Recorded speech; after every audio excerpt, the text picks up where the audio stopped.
Hi, everybody. Welcome to the Latched Mama podcast.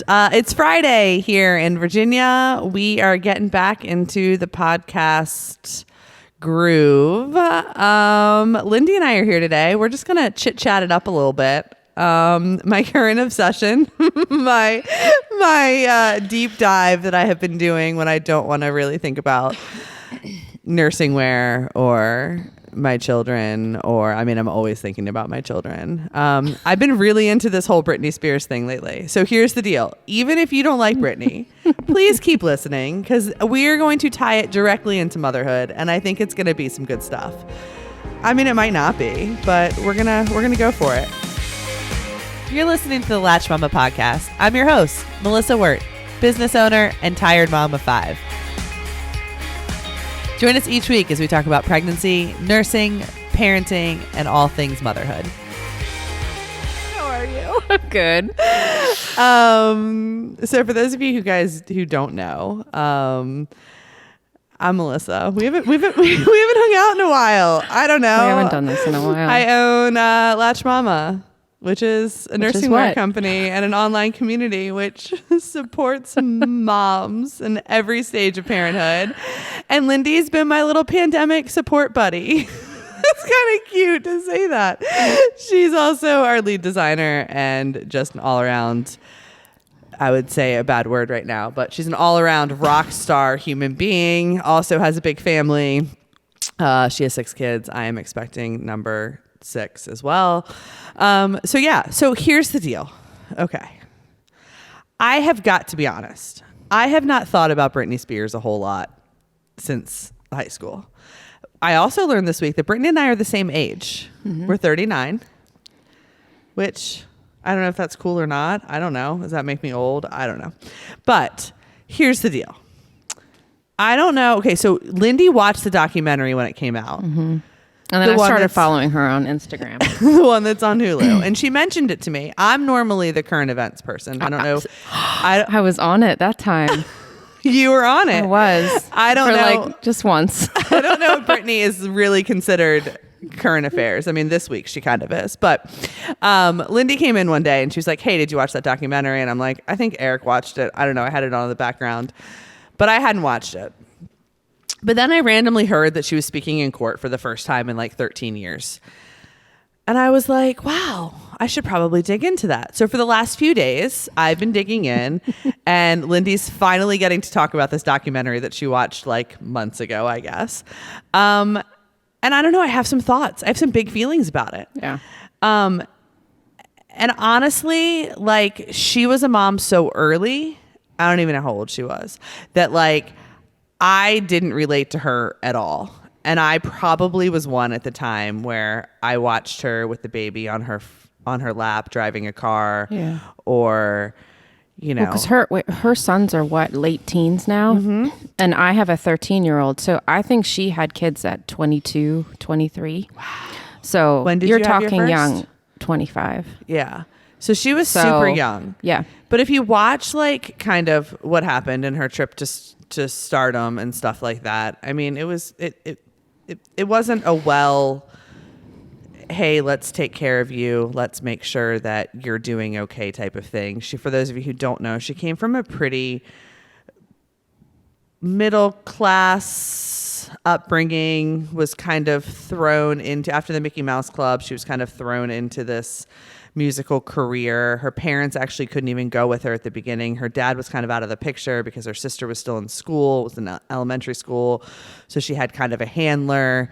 And then things just really quickly got kind of sexualized, in my opinion, a little bit. Not in a bad way. We can all talk about women's bodies and stuff like that. But anyways, she eventually fell into motherhood really, really, really young. Yeah. Super young. And at that point, the paparazzi had become obsessed with her. So not only was she doing what we all have to deal with in motherhood, which is finding our way and finding what's best for ourselves and our babies and everything, she had to do it in a way that was completely scrutinized. Yeah. Every aspect of your day, every breath you take is judged, and And I know some of that comes with being in the spotlight and with fame and whatnot, but it's still, in my opinion, so unfair. It's so unfair. It's so unfair. Like, we don't have paparazzi as moms following us around every day.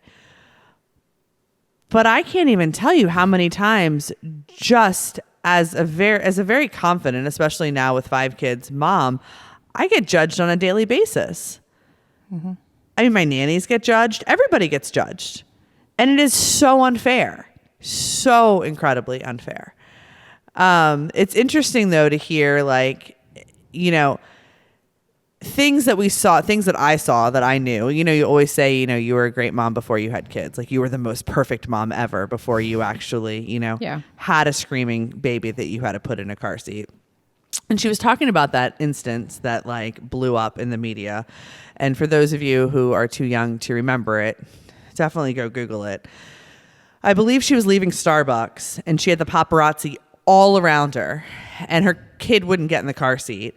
And so she chose to put her kid on her lap and drive, right? I think she mentioned, and it's not the exact words, but at some point she felt incredibly unsafe. Yep. They wouldn't back away.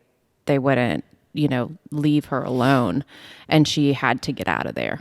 Yeah. You know, kind of that fight or flight type response. Yeah. And that's what she chose to do. And I mean, it got completely blown up. And that was like the first of many things that has basically transpired to the point where she hasn't been able to really lead her own life for the last 13 years. But, you know, it's really, really funny. And I use Britney as an example because I think we're all guilty of judging each other. I mean, as much as I can say, hey, I run this online community and it's all about support, it's hard not to sometimes look at other moms and be like, yeah, like, is that really the best option? Or couldn't you have done that a little bit better? Or like, where were your kids' feelings in this? Or something like that. You were telling the story about yesterday. We're talking about having help with our kids and coming home and having a plate of paint and water in the sink. And saying, you know, why wasn't this cleaned up? But also having the know-it-all now that you weren't in that moment. Yeah. The kid, like you said, the kids could be screaming from the bathroom that their butt diarrhea and they need help wiping, and then it's out of sight, out of mind, and you forget about it. Absolutely. And it's not like you deliberately, you know, I'm not doing that work or whatever. Yeah. But the crazy part is like, did anybody ever slow down to listen to Britney's story that day?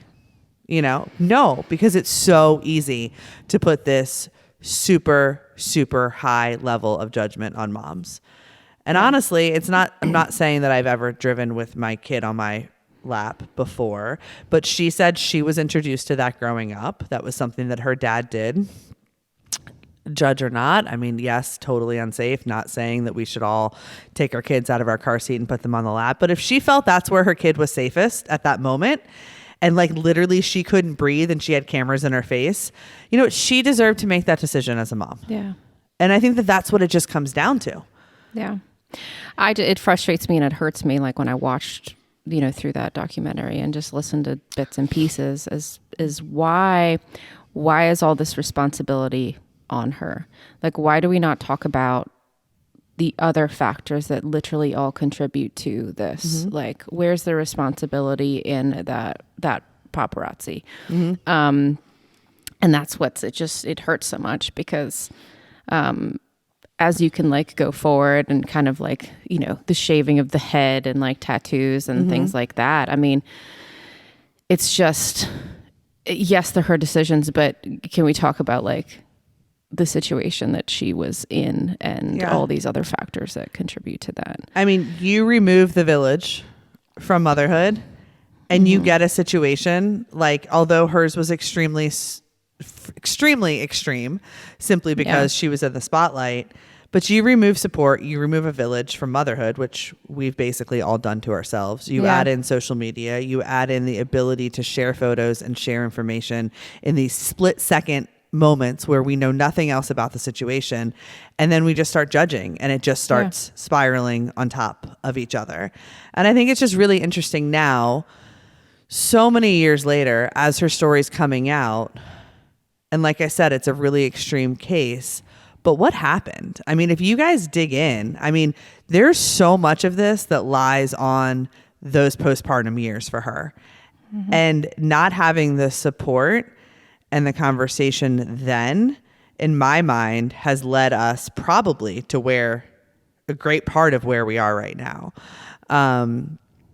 So anyways, for those of you who don't know, after that, she had 2 babies within like a year of one another, ended up getting divorced, went through a crazy custody battle.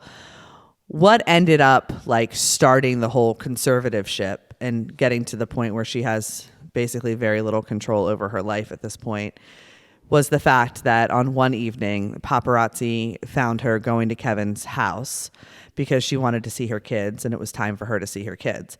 Now, it's so funny to hear males talk about this because I'm not saying they don't have the same maternal instincts as we do, but like, I remember when this happened, I didn't have kids at the time. And I'm like, who is this crazy woman with the shaved head going to get, why is she going to knock on a door and go see her kids? All I had to compare it to at that point was like dogs growing up. I mean, I didn't have kids. You don't have that like super connection of somebody trying to keep you away from like your 1 and your 2-year-old or your 2 and your 3-year-old. I don't even know how old they were. But I guess she drove over to Kevin's house. Kevin wouldn't let her see the kids. They stopped for gas on the way back, and the paparazzi were in her face and said, we care about you, Britney, apparently, and we just want to talk to you. We want to make sure you're okay. And she got out with an umbrella, and she didn't beat the people with it. She just beat the car with it. And you know what? Like, okay, probably not the most balanced, beautiful way to handle that situation.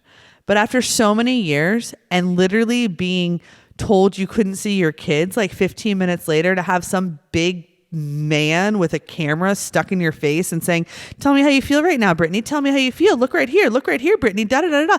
You know what? I probably, and I feel like I'm a pretty sane individual, probably would have also grabbed an umbrella and beat the crap out of their car. Yeah. Like, I mean, maybe not. Maybe, I don't know. How would you have reacted? Oh, probably the same way. And I try to think, like, I look at times like in my postpartum years and times that I just felt completely out of control or crazy. And then I look, it's kind of part of why I can like connect it with that documentary, because you watch her and it's so devastating, because then they're like, oh my gosh, she's crazy. Like, no, she's a product of her insane environment. Absolutely. Like, so stop. What? She shaved her head? Like, if my daughter wanted to shave her head, that doesn't mean she's crazy. Like, it's obviously a sign. She's not happy with who she is. She's not happy with what she's doing. Like, but why all of a sudden we're like, oh my gosh, she's crazy. She shaved her head and got a tattoo. Like, yeah. Like, so if I had done that, I would have been committed and I can't have any control of my life. Like, that's where I don't understand. It comes down to where it's like, oh my gosh, you're nuts. Like, no, like, look around her. Like, stop looking at her. Like, look around her at what is happening and what is contributing to this. Because, like, why was there nobody who could look at that? And it's that such way? an amazing lesson, kind of looking back on it with like the maturity kind of that we have now with tons of kids and with a lot of postpartum experiences, is like, I feel like it is our job in this community that, okay, let's admit that the village is gone.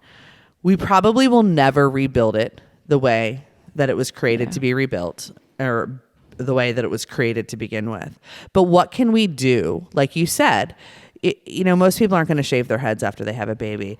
But you know what? Most people may take a very large emotional step back, or they may, I don't know, not show up for events or feel like there's a disconnection there.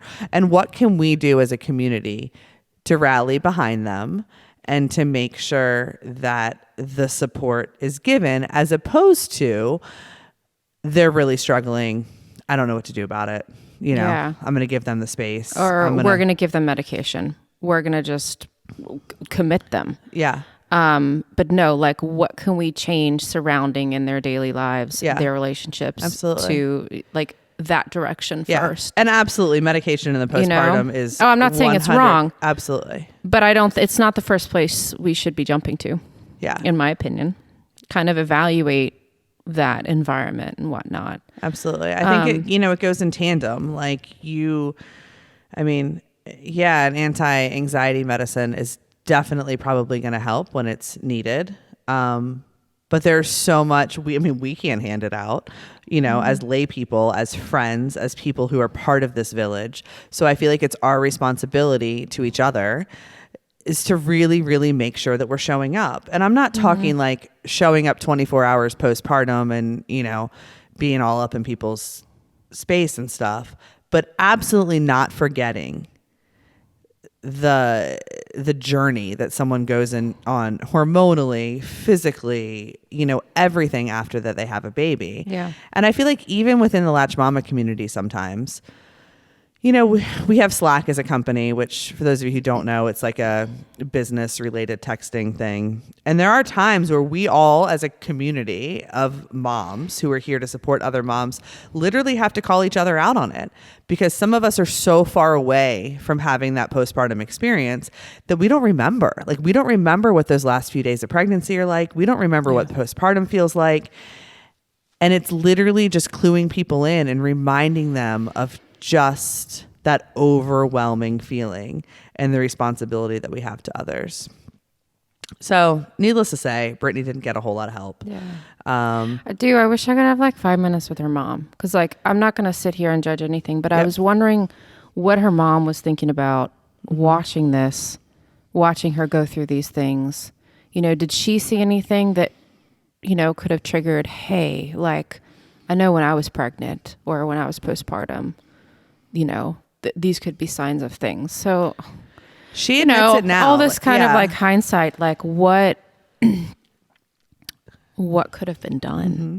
And she is the only one that I have heard, and not everybody in the whole situation's been interviewed, but she's the only one that I've heard that has now come out and said, honestly, I think what started this whole thing was the fact that Britney was struggling with postpartum depression and anxiety, which 13 years later, it's great to hear. It's great to hear that we're talking about it, but I think it needs to kind of be a trend in this whole like quote unquote free Britney movement, because if you truly look at where it started to spiral, some people say, oh, she shouldn't have had babies so young, or oh, she didn't know how to be a mom, and those were the first signs of mental illness.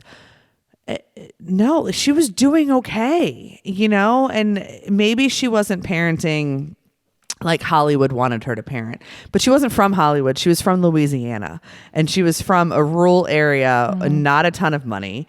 She was parenting the way that her family in their little cocoon parented and lived their life, so you can't compare the two. You can't say, hey, those were the first signs of mental illness. It was truly, getting overwhelmed from that situation. And she wasn't necessarily parenting in what most of us kind of atmosphere we parent in. She's under all the spotlights. Don't know the status as far as like how healthy that relationship was, that marriage was, the parent relationships, like sibling relationships, like it was exponentially just, and then her kids were taken away from her compared to like, most of us. Yeah. So yeah. And that's like one of those things, is there's so many people who don't ask for help because they're afraid that their kids are going to get taken away from them, which is just so heartbreaking. And I'm sure there are situations where it's necessary. I'm not in the system or whatever, but the idea that if you don't have somebody who's getting help that doesn't have a recognizable situation at that point, and then you remove their kids from them, you put them under scrutiny, they're going to probably go out and drink, and they're probably going to go find another outlet, which apparently she did. For those of you who don't know, like as soon as that happened and the kids got taken away, her father started a conservatorship, whatever, for her, which from what I've researched is normally only used when people are so mentally incapacitated that they literally cannot make any sort of life decisions for themselves, or they have severe dementia, or they're in a coma, like very, very, very severe situations. It was supposed to be temporary. Britney, I think, went to rehab or got help for a little while, and then I think what's probably happened over the last 13 years is that the conservatorship has kind of turned into a business. She's lost complete control, basically, of her life. Anything that she makes monetarily is not hers anymore. It goes into this trust that her father is then paid out of. It's just this huge, huge mess. On top of the fact that she's 39, wants to have another baby, but she's not allowed to get her IUD out at this point. Which, I mean, you keep this in the courts long enough, I mean, only a few more years, and who knows what would happen when you do get the IUD out, if she can actually have a baby fertility wise at that point. It's just really, really sad. And I feel like there is such a great conversation of like how it happened and how you get back there. And I mean, hers is, like I said, a really extreme case where they were trying to protect a certain image and they were trying to protect a certain amount of money. But holy moly, what would have happened if she had gotten the support that she needed to be a great mom, to like literally cocoon postpartum, to have a village, to have people show up with casseroles, literally just to help her. Like, what would have happened? Would we be here today? Like, it's just, it's so incredibly, I think, a really, really great. And thankfully it's in the media now. So hopefully we can have these conversations of how did this all get started? And, what can we do to make sure that, we're supporting each other in a way that, although nobody's probably going to struggle in the public eye quite like she did, but it doesn't matter, like public or private or, small town or Hollywood. I mean, it doesn't matter. It's all an example of what we need to be doing, to help women on the other side of pregnancy. Yeah. So. And I mentioned yesterday just how I'm just amazed at her strength and to keep going, because there are women that they lose that battle with postpartum depression or depression, and to be under what she is under and to honestly still be alive and fighting to live and fighting for her kids and fighting for her freedom, like it really kind of blows me away. Yeah. 'Cause I don't know if I would have held up in that type of situation. Yeah, it's fascinating. There's so many parts of it that if you go and you read her statement from court this week, which was like the first time that she got to publicly speak about it at all. I mean, there are so many things in it that, like, right or wrong, there's also a lot that we don't know about it, which I will 100% caveat say that. But just the idea that she's never been allowed to choose her own therapist. She's never been allowed to say, hey, I connect with this person, or hey, I trust this person.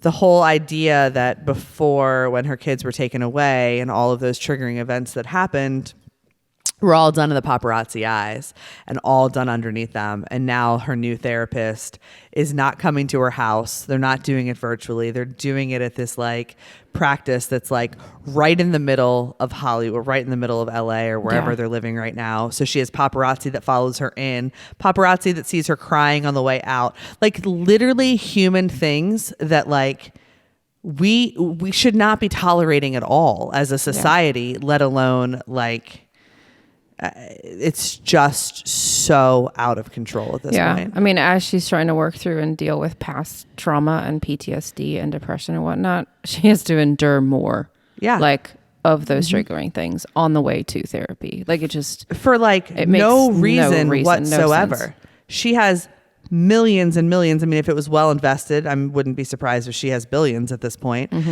of money. There is zero reason why she can't find somebody who will come to her or do it in such a way that it is a private experience for her. I mean, it's just, there's so many terrible things that we could go off a whole nother thing on the mental health care system and how we fail people. But like, there was also arguments of like, Justin Bieber kind of went through the same thing. Was he judged? I mean, sure, in some ways, but not to the magnitude. He definitely didn't get his money completely taken away from him. He didn't get a conservatorship set up for him.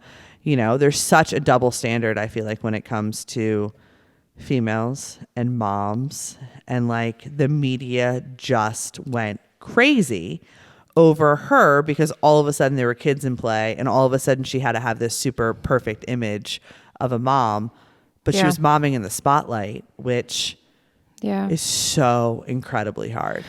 And I know people like recently, like I know Justin Timberlake, you know, has spoken out a couple times, and I think some people are like, you know, thank you, whatever. But then there's also this flip side where, but like, you're, you know, too late. But this is another thing where I struggle with, because I know when I was a young mom and I struggled with that relationship and communication and not even knowing how to communicate what I was going through, is that education for that partner side. Like, what if we were to secure that village? What if we were to adequately prepare partners for this kind of experience? They can recognize signs, they can see struggles and challenges, and then you can actually work together. But like, I mean, who knows?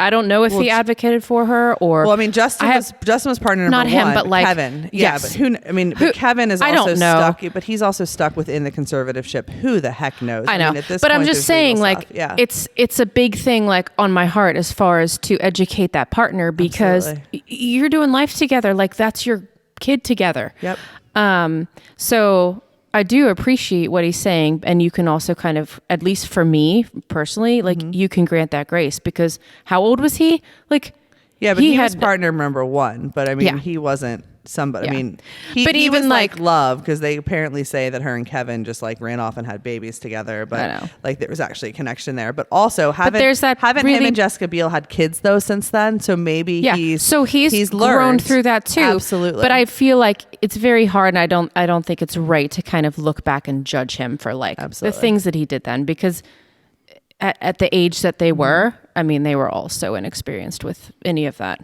I think just like what hits me the most about it, just to kind of wrap up our Britney Spears conversation, is the idea that she was just forgotten. And like, thank God for this, whatever, Free Britney movement, whatever it is, simply because you're bringing light to something that needs light to it. And there are so many parts of this that don't really overlap with what Latched Mama does or what we stand for. But in so many ways, it's opened my eyes to some of the judgments that I put towards her, you know, years and years and years ago, as, you know, I was drinking at a bar at 22 and hanging out and selling a bunch of houses and having a bunch of fun and, you know, had money in the bank account, didn't have a care in the world. Who is this girl riding with this kid on her lap? And, you know, why doesn't the kid have shoes on or a jacket? And why is its face dirty? And like, oh gosh, why is she having kids? She's too young to be having kids. She doesn't know what she's doing. Da da da da da. I'm sure every single one of those thoughts went through my mind. Why did she shave her head? She's losing her mind. Why did she beat a car with an umbrella? But honestly, looking back on it now as a mom, it all makes complete sense to me. And it's like, she maybe absolutely needed help, you know? She needed a therapist. Maybe she needed medication. Yeah, absolutely. Like, she needed somebody to talk to. Her life was absolutely a crazy, crazy show. I mean, just having not comparing myself to Britney Spears in any way, but just living a little bit of the scrutiny lifestyle, in the sense that I can't say the wrong thing on social media, or people come after the brand, or I'll go to a park with my kids and I'll have 4 people ask me if I'm the person who owns Latched Mama. And I have this like absolute moment where I feel so incredibly overwhelmed with, am I yelling at my kids? Am I treating them correctly? Is this person going to take a picture of me? Is the brand going to be affected? Like, where's all of this going to go? So, I mean, in a very, very, very minute way, I feel for her in the sense that, like, you take a snapshot of anybody's life without any sort of perspective of what's happening, and everybody can be judged at any point. None of us are perfect. I just think we just have to do a such better job at giving each other grace and making sure that, you know, if we, God forbid, if we are going to pass judgment, that we know every single aspect of that story, which, unless you're incredibly close to that person and they're willing to be vulnerable with you, you will never know every aspect of their story. No. But somehow we think that social media is there to, you know, tear people apart. And seeing these lives and snapshot pictures that, you know, you can be feeling just fine and your face kind of looks a bit angry, and it's just amazing just what they spin it into, and it's awful. It's awful. But it's like we have the paparazzi around everywhere now. Like it's not just people selling $1 million pictures of Britney Spears after she shaves her head. It's literally the idea that at any minute somebody can take a picture of your license plate, or somebody can, you know, and you compound that with social media, and it's just instant. Snap a picture of you on your phone at the park. Maybe you're ordering dinner, so it's there when you get home, so your kids can be in bed on the right time because they weren't in bed the right time the night before. But somebody takes a picture and then uses it on some blog post that says, hey, this person wasn't paying attention to their kid. Like it's all just so broken. And I feel like you're going to start ending up with more of these Britney situations simply because we've created the paparazzi and this crazy social media world. So I guess the takeaway is, but I feel like some of those things, the fact that they were able to grant a conservatorship, like I almost feel like someone who is a postpartum mother, like there should be some sort of laws or rules that like you can't hop to certain things because this is like, it's its own thing. Absolutely. I don't know. But no, I agree. Like it's its own thing that we need to recognize. You can't just jump and say, oh, that lady's crazy. No, she's struggling. She has a 9-month-old or whatever. Yeah. She's exhausted. She's trying to do her best. Look at the village. Let's look at the support. Absolutely. Where is she crying out from? Like what, you know, what things. It's just. So we challenge you guys, find a mom who needs some love and reach out, or find the mom at the park who maybe is struggling and tell her she's doing a good job. Don't judge her. Love her. Let's love each other. Go team. Yeah. Yes? Yes. Okay. All right.